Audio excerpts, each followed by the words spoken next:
Okay, so here again I'm gonna translate some journalistic writing into English. With first segment, problematic word is Generalverdacht, which is not a legal term, but it's a figure of speech.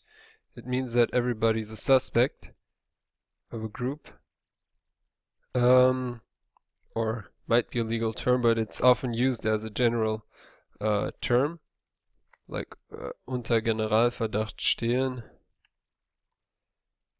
And what would you say in English? They're like a general suspicion. That's not an English word. This is a translation from German.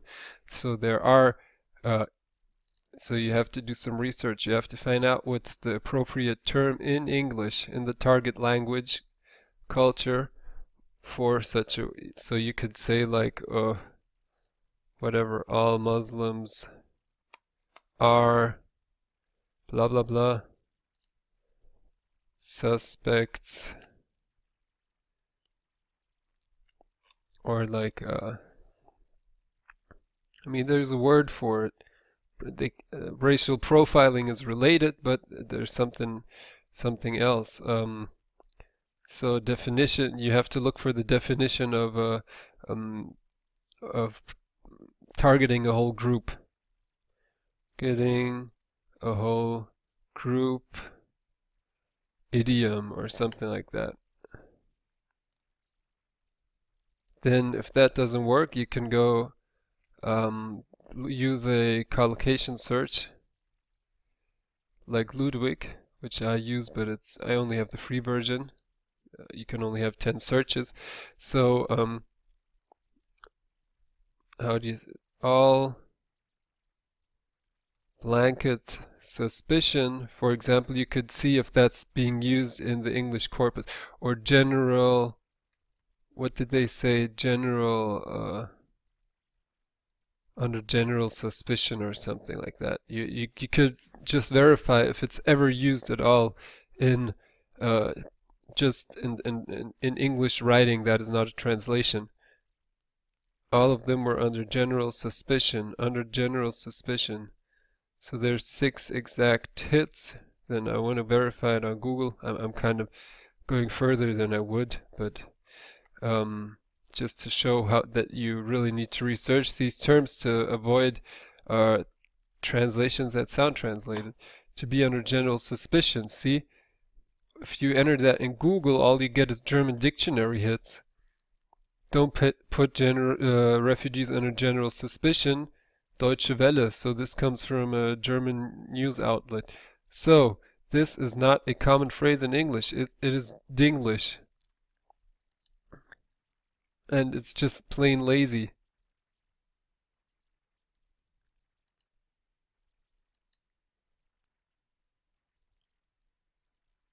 So you have to really rephrase it. Refugees and migrants in Europe are treated like criminals. Yeah, whatever. This is what you would say, right? Treated like criminals. Yeah, this implies it, right? They're not criminals, they're treated like criminals.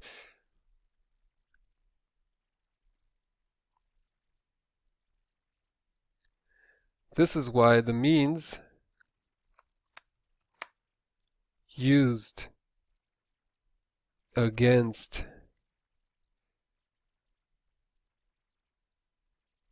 so here we have a relative clause, deshalb sind die Mittelkomma, die im Inneren gegen den Terrorismus angewandt werden, and I want to have it in a single phrase, just to make it a simpler sentence and make it sound more idiomatic. I want to have like the means used domestically against terrorism or something like that.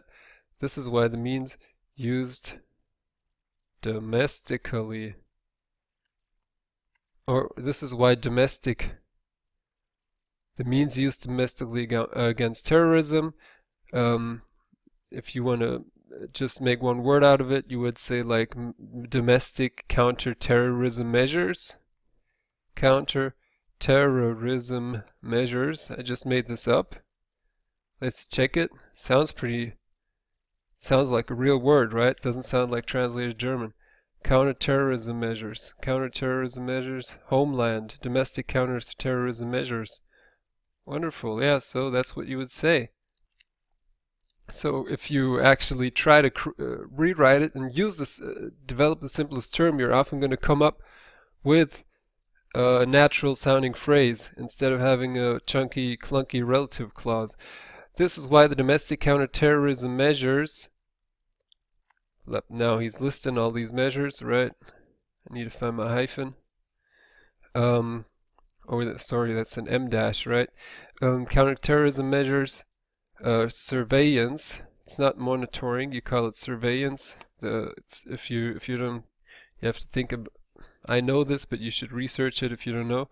Surveillance and control, right? Biometrization. What the hell is biometrization? So don't be lazy and just Google and just because it's a Latin or a Greek word, just of course you can easily convert it into English, but maybe it's not the word used in the public media, right? In the debate. Biometrization. Yeah.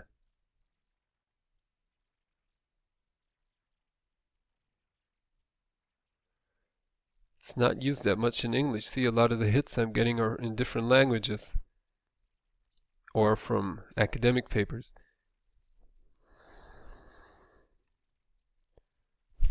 Biometric. I mean, what do you call it? Collecting all this biometric data collection or whatever, yeah?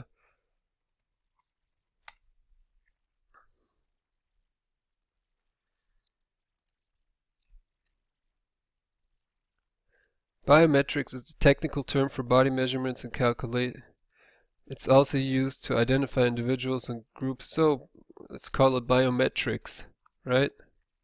Simple word. Biometrics and data collection. You could call it data collection. I need my M dash again.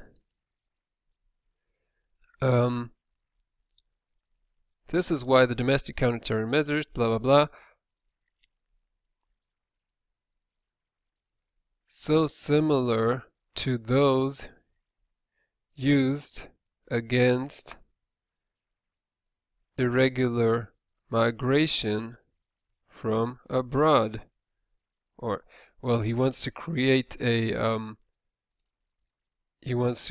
this dichotomy of internal, domestic, and what's the opposite, right? External or whatever. This is why from outside, yeah? From outside. Stick to plain English and don't come up with like external, externality, international, blah blah blah. Think simple. This is why the domestic counterterrorism measures, surveillance and control, biometrics and data collection are so similar to those used against irregular migration from outside.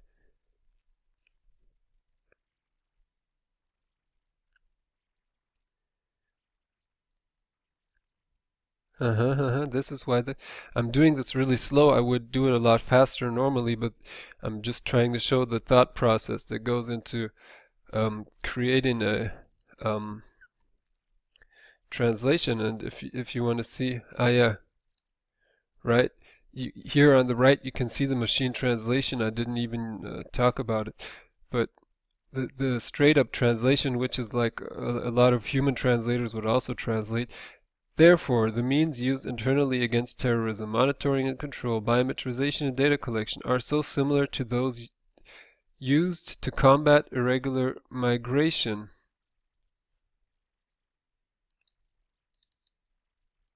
Yeah, it's understandable.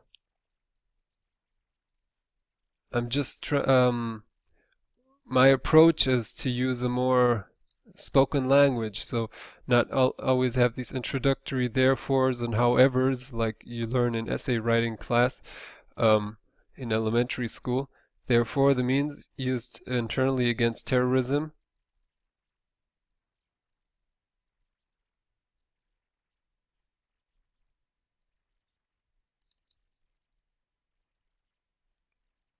Uh-huh. I mean, I don't see the means used internally against terrorism. I didn't want to replace it. Um, or domestic counterterrorism measures. Yeah, both sounds pretty much natural to me just to have a comparison, right? Um, so so here the machine translation did something um, that a lot of humans would do, and what I warned you against. So instead of Überwachung is often called monitoring, but if you're monitoring humans, like maybe you could say I'm monitoring a factory site or whatever, or you can just look in the dictionary to find the difference. But surveillance is like security, national security context.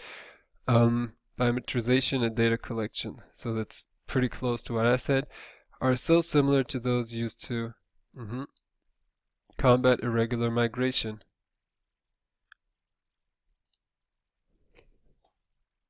You know what? I actually like combat, or to fight, because using these nouns, combat is actually a noun as verbs. It's well, fight is also a verb, but at least having these complex, combat is more complex than fighting. But I like the idea, just the picture of fighting. So similar to those used to fight irregular migration from outside. Every year, so here let's look at the machine translation. Every year the World Bank publifies, hell no, how many people in the world migrate from one country to another. Yep. Okay, so I could actually start. Publishes. Every year the World Bank publishes how many people worldwide, not in the world, worldwide, migrate from one country to another. Yep. So this would actually is what you call post-editing. There's not that much to change in a simple sentence. They call it migration corridors. So now I can't rely on the machine translation because this is a specific term used by the World Bank. So I got a World Bank migration corridors. Is there such a thing? Is a publication called? Nope. Can't see. Migration corridors. Oh yeah, they call it migration corridors. See that? It's better to go look at the site and then to actually find out where they use corridors. Top migration corridors. Ah yeah, that's what they call the routes from one country to another. Okay, so that's a term they use. We found it out. They call this, well, what's the this? Always be careful with pronouns. What does this refer to? Because you can have these dangling pronouns. They publish the how many people worldwide migrate from one country to another, but how many people migrate from one country to another, they don't call this the migration corridors. They call the routes they take or the connections between these countries. That's what they call the corridors, like Mexico, United States. They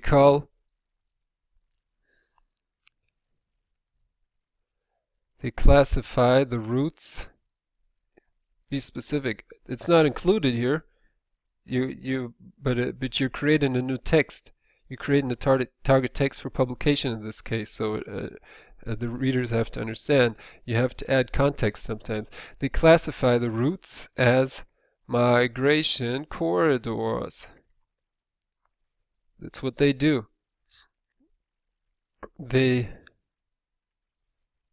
So I want to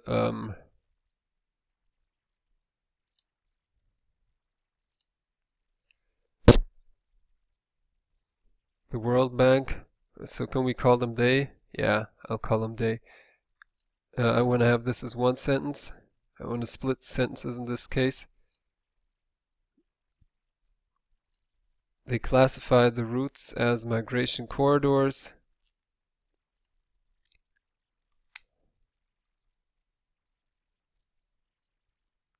And record the 30 major ones. 30 major ones.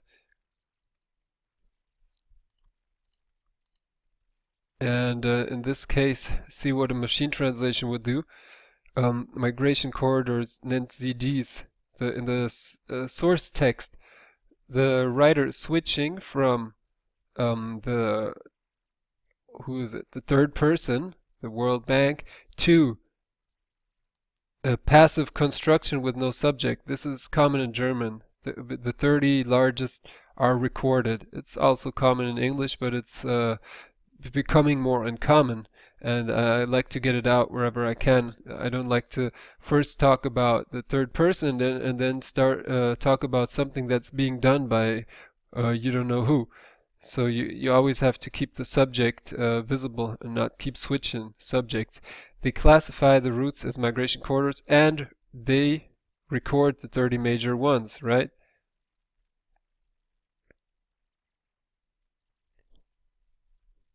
So this is something that you learn with time. It makes your translation sound less foreign.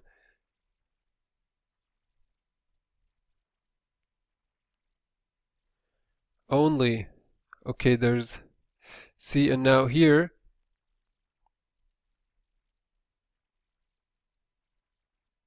you have to change this the first subject in the sentence.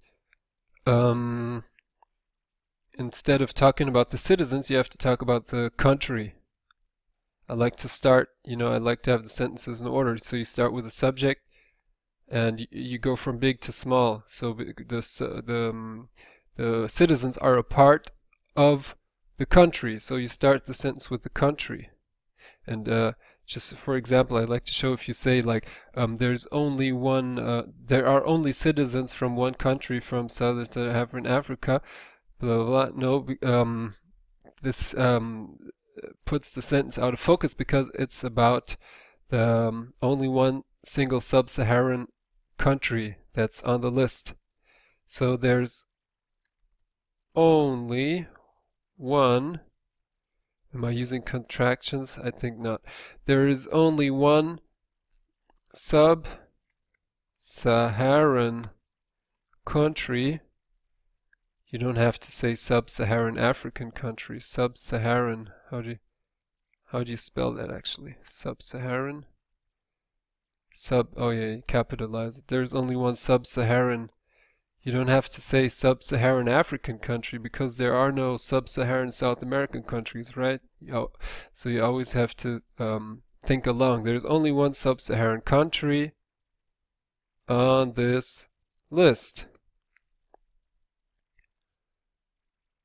Citizens of Burkina Faso who emigrate to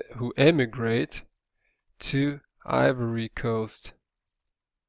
I think now it's called Côte d'Ivoire in English, right? Oops. How'd you call it? What's the official name nowadays?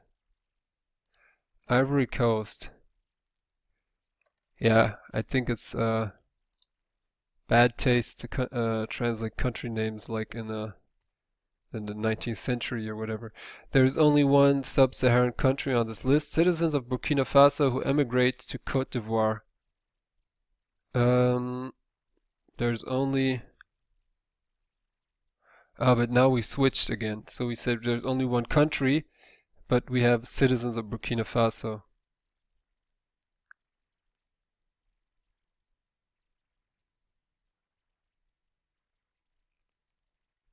So how do we make it simple and keep the sentence short? There's only one sub-Saharan nationality on this list, or sub-Saharan group. No, nationality on this list. Citizens of Burkina Faso who emigrate to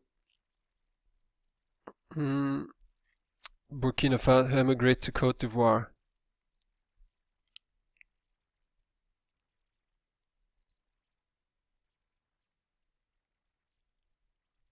Africans.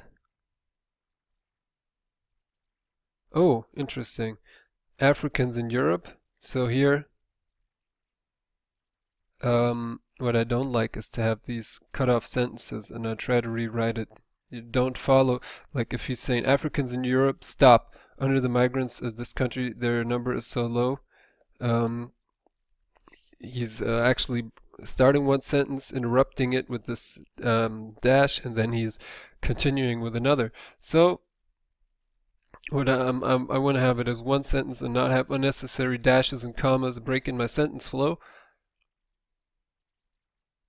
So the number of Africans among all the migrants in the world is so small. Is the number small or is the number low? I wonder. Sometimes I wonder, so I'm gonna look it up. The easiest way is just to do a Google Google in quotes search, right? The number is small, 7.6 million. The number is low. Ta-da! So this it doesn't give you the correct dictionary version, but it tells you which one is used more common. And for a quick overview, it can help. The number is low. There's only 3,500. Wow, incredible. So see that 7.6 million versus 3,500. So the number is so small that they're not even in the, oh yeah, I didn't want to use contractions, that they are not even in the top 30. Even though the continents are just a few, so they're just a few kilometers apart. We have this problem a lot, and in this case he's saying a few kilometers as a synonym for just a small distance. So instead of talking about a specific number, because this particular book is going to be for the North American market, where they maybe do not understand kilometers, or it would be more colloquial to say they're just a few miles apart. How am I going to handle it? Well, it really depends. I might want to I might just want to emphasize the small distance, so they're just a few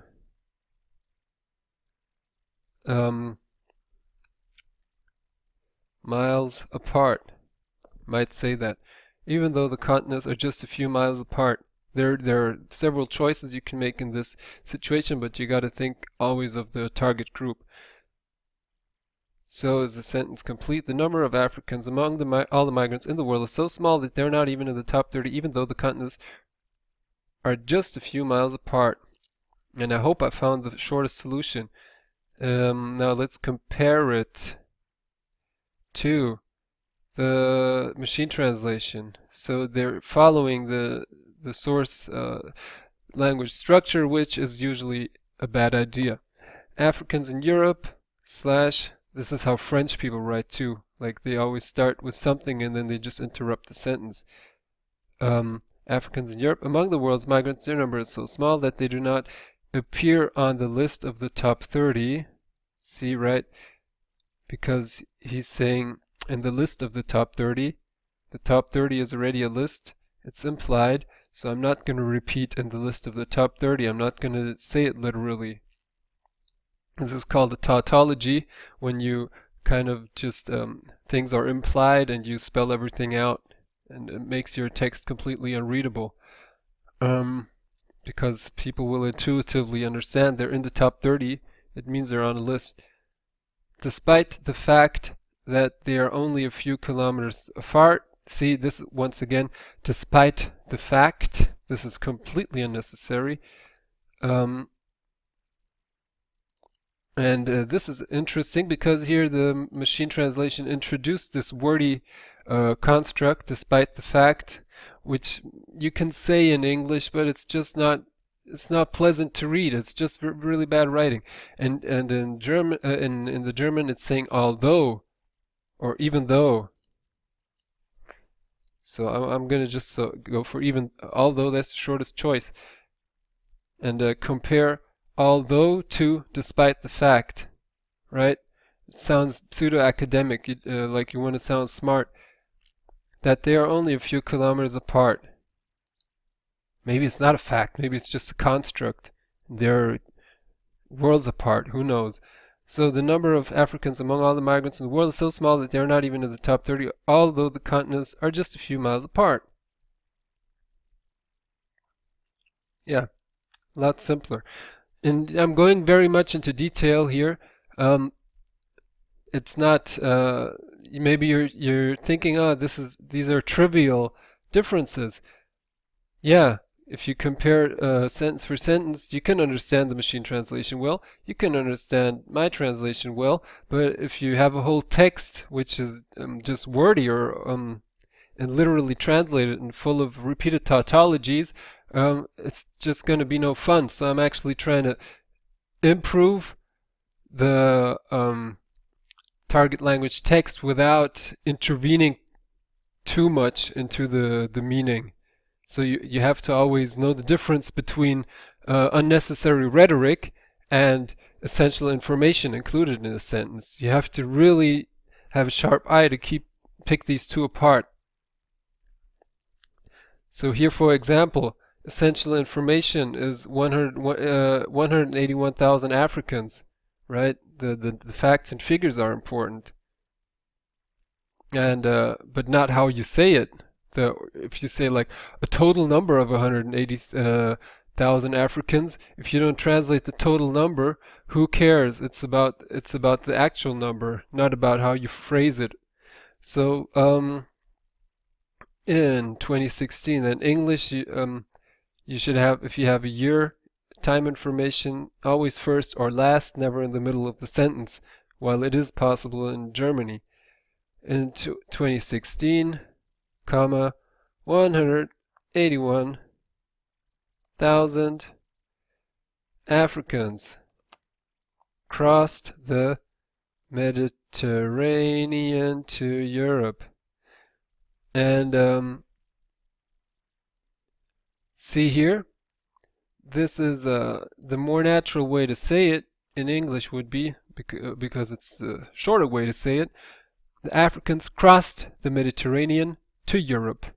While in the machine translation and bad human translators, they would say Africans came to Europe in 2016 via the Mediterranean. And whenever I see a via, I know that this person doesn't know shit about translating, and or doesn't know shit about writing. Like, it's a really bad writing habit, because it means you don't know how to form a sentence. It's you have this, how'd you call it? It's like a helpless preposition. You don't know how to proceed, so you kind of throw this fancy preposition in. And prepositions are just a mess. They make your text unreadable. These are about as many people as live in Hamm or Saarbrücken. So now you have the problem that he is comparing this figure to the population of German towns that nobody, not even in France, has probably ever even heard of. Even I don't know where the hell Hamm is.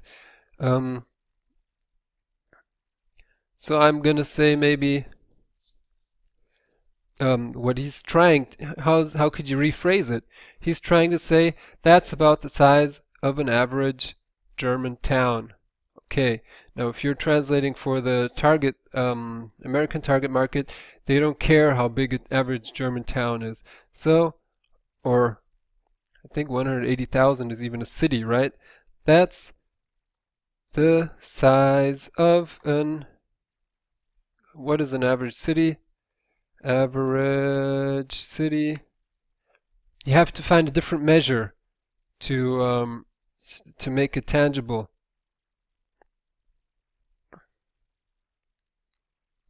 Average city size.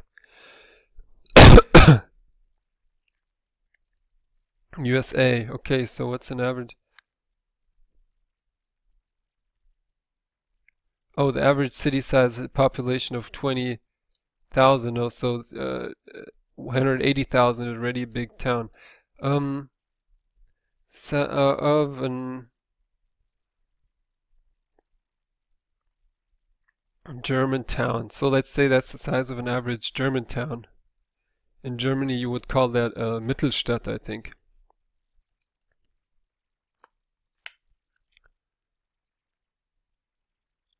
Oh no, that's already that's less than 100,000. Großstadt. So Großstadt, this category is different by country, right? How would you say in yeah, I mean, like, maybe this is too much research, but sometimes you have to get into these things.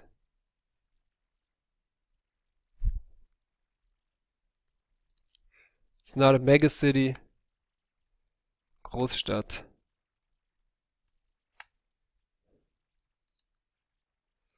That's the size of an average German city.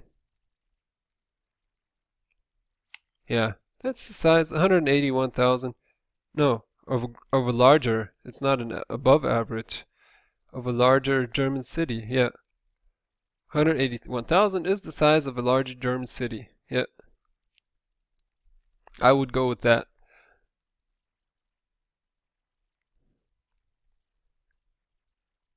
It's not much compared to, it is not much compared to Europe's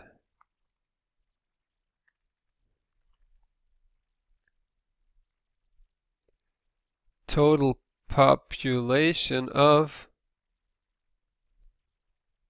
so what's more common? Do you say 500 million or 500,000? Because billions are different in the UK and in the US, I think. The meaning of a billion, right? 500 million.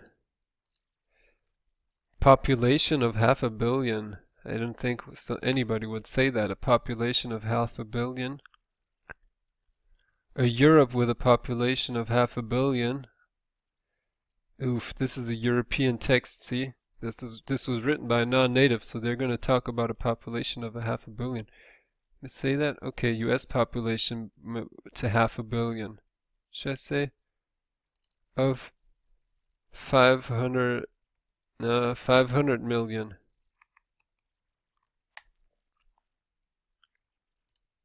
Huh? Yeah, so population of 500 million is about twice as frequent, 68,000 versus 140,000. So I guess in this way, in this situation, we can take either choice. It is not much compared to Europe's total population of half a billion.